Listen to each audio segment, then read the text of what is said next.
Bachon, let's read the question.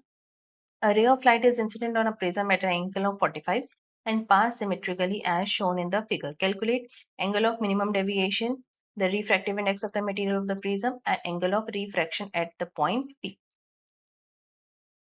So, bachon, here our key concept is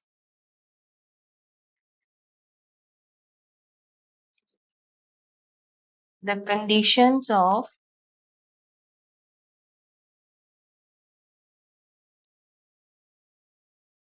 minimum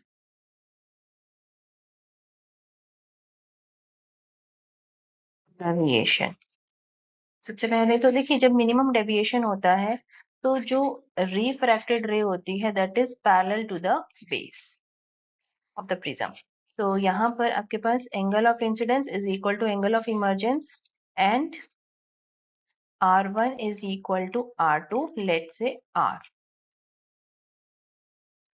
So बच्चों अगर हम generally बात करें इन प्रिज्म तो delta is equal to delta 1 plus delta 2। Delta 1 होता है deviation जो कि after refraction at the first face आता है, डेल्टा 2 जो सेकंड फेज पे रिफ्रैक्शन के बाद डेविएशन आता है।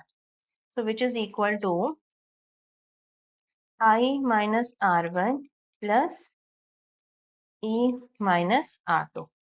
तो इसे हम लिख सकते हैं I plus E minus R1 plus R2। That means देखिए यहाँ पर आपके पास जब डेल्टा M होगा और डेल्टा M क्योंकि I E इक्वल है, R1 and R2 are equal, so delta M की वैल्यू क्या हो जाएगी 2I minus R1 plus R2 जो कि इक्वल है, that would be equal to 2R। तो आपके पास जो R होता है that is equal to A by 2। So this will be equal to 2I minus A। सबसे पहले आपको निकालना है angle of minimum deviation. So delta M क्या हो जाएगा, देखिए यहाँ पर एंगल ऑफ इंसिडेंस कितना है आपके पास 45। सो 2 into angle of incidence 45 minus A angle of prism 60 degree. तो ये आ गया 90 माइनस 60 दैट इज 30 डिग्री। ना इन बी पार्ट आपको रिफ्रैक्टिव इंडेक्स बताना है। So by Snell's law refractive index is equal to sine I upon sine are.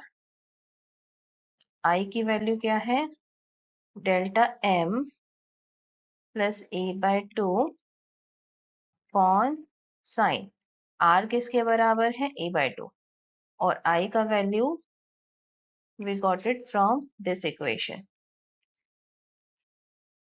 so sin delta m है आपके पास 30, a है 60 by 2 एंड sin a है 60 by 2। तो म्यू आपके पास आ जाएगा sin 90 by 2 sin 45 upon sin 30। Sine 45 होता है 1 by under root 2 और साइन 30 होता है 1 बाय 2। तो ये आ जाएगा अंडर रूट 2। एंड थर्ड आपको बताना है angle of refraction. Angle of refraction are किसके बराबर है a by 2 that is 60 degree by 2 that is 30 degree. This is our final answer. I hope you understood it well. Best of luck.